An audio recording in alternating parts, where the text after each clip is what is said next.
Hello అండి, నమస్తే. పాలకోవా చేస్తున్నానండి. అది మీకు కూడా చూపించాలనుకున్నాను. చిక్కడి పాలండి. ఇవి ఫ్రిడ్జ్‌లోంచి తీసాను. మార్నింగ్ తీసి పెట్టుకున్నాను. చిక్కడి పాలండి.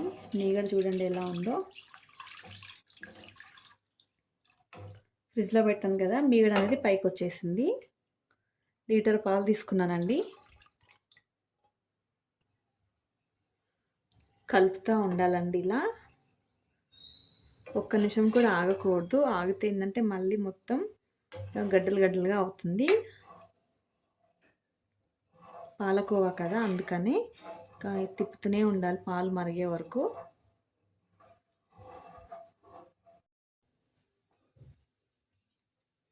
చూడండి, పాలు సగానికి సగం మరిగాయి. సైడ్లో ఎమ్మటి ఇట్లా మీగడ రానివ్వద్దండి. ఎప్పటికప్పుడు తీసేసుకుంటూ ఉండాలి. పక్కనే ఉండి కలుపుకోవాలండి. మనం కొంచెం పక్క జరిగిన పాలు మొత్తం పొంగి స్టవ్ మొత్తం అవుతుంది. ఇప్పుడు దీంట్లో ఒక చెక్క నిమ్మకాయ వేస్తున్నాను. ఒక 4 చుక్కలు సరిపోతుంది. నిమ్మకాయ వేసాను. స్టవ్ మాత్రం పెద్దగానే ఉండాలండి. సిమ్లో పెట్టొద్దు, పొంగుతాయని. దగ్గరుండి ఇలా తిప్పుతూ ఉండాలి. చూడండి, దగ్గరకు వచ్చేసినాయి పాలు. ఇంకా హై మీదే ఉంచి తిప్పుతూ ఉండాలి. పైన మీగడ కట్టకుండా చూసుకోండి. మనం బయట ఏది కొనుక్కోవాలన్నా కూడా అన్ని కల్తీలు ఉంటున్నాయి కదండి. పిల్లలకి ఏదైనా పెట్టాలన్నా కూడా చాలా భయం వేస్తుంటుంది. ఇంట్లో ఉండే వాటితోనే చాలా ఈజీగా చేసుకోవచ్చండి. మనం చూసి ఈజీగా చేసి పిల్లలకి పెట్టేసేయండి. కూర తిప్పే గంటలు పెట్టకండి, పాలు విరిగిపోతాయి. చూసుకొని పెట్టండి. చూడండి, మొత్తం దగ్గరకు వచ్చేసింది. ఇలా వచ్చింది కదా. ఇప్పుడు దీంట్లో ఒక కప్పు చక్కెర వేస్తున్నాను. వీడియో స్కిప్ చేయకుండా చూడండి, ఎందుకంటే మీరు ఒక్క నిమిషంలోనే ఆ స్కిప్ చేసిన దాంట్లోనే ఏదో ఒకటి మిస్ అయిందనుకోండి, టేస్టే మారిపోతుందండి వంట. అందుకని చెప్తున్నాను. చక్కెర మొత్తం కరిగే వరకు కలుపుకోవాలి. చూడండి, ఇట్లా దగ్గరకు వస్తున్నప్పుడు ఇలాచి పొడి వేసుకుందాము.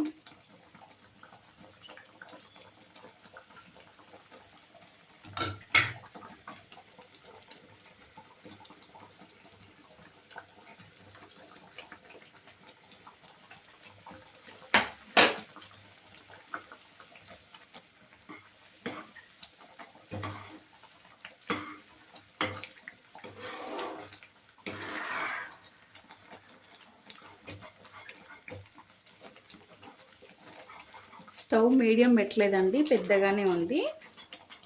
ఇంకా ఇలాగే తిప్పుతూ ఉండాలి. కళ్ళకనకైతే ఇలా తిప్పకుండా పర్లేదండి, కొంచెం సిమ్లో పెట్టేసి మనం పక్కకైనా జరగవచ్చు. కానీ దీనికైతే కంపల్సరీ ఇక్కడే పక్కనే ఉండి తిప్పుతూ ఉండాలి.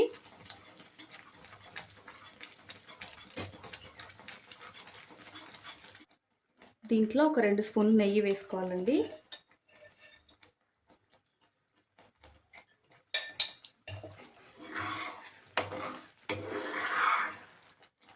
గట్టిగా అవుతుంది కదా, చూడండి.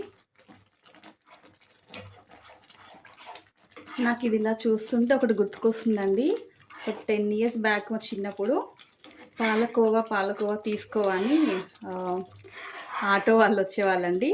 బన్ను బ్రెడ్ ఉంటుంది కదా, దాంట్లో మధ్యలో పెట్టి ఇచ్చేవాళ్ళు, దీన్ని ఒక స్పూన్ వేసి. అదైతే గుర్తుకొచ్చిందండి. మీకు గుర్తుందా అండి? మీరు ఎవరైనా తిన్నారా? తింటే కామెంట్ బాక్స్లో కామెంట్ చేయండి. నేనే తిన్నానండి. అలా కావాలంటే దీన్ని అలా కూడా ట్రై చేసుకోండి మీరు. కాబట్టి మనం ఇట్లా తినలేం కదా, అందుకని కొంచెం గట్టిగా చేసుకుందాం.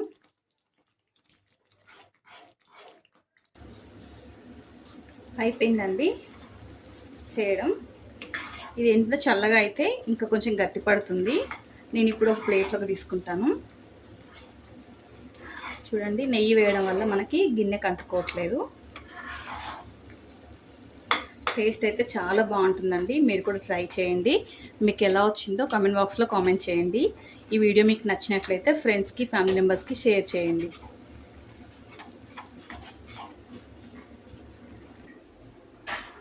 ప్లేట్కి అయితే నెయ్యి రాసుకోవాలండి కొంచెం, ఎందుకంటే మొత్తం అడుగంట దానికి అంటిపోతుంది రాయకపోతే.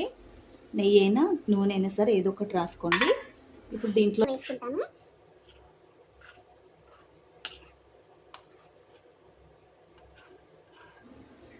కొంచెం చల్లగా అయిన తర్వాత మనకు నచ్చిన షేప్లో చేసుకోవచ్చు అండి. బిళ్ళలైనా కట్ చేసుకోవచ్చు, రౌండ్గా బాల్స్ అయినా, లేకపోతే మీకు నచ్చిన షేప్లో అయినా కట్ చేసుకోవచ్చు అండి.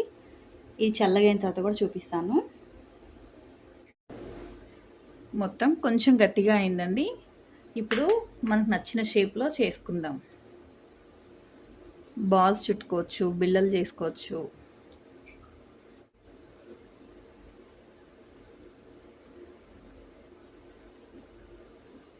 ఇలా ఇలా ప్రెస్ చేయాలి.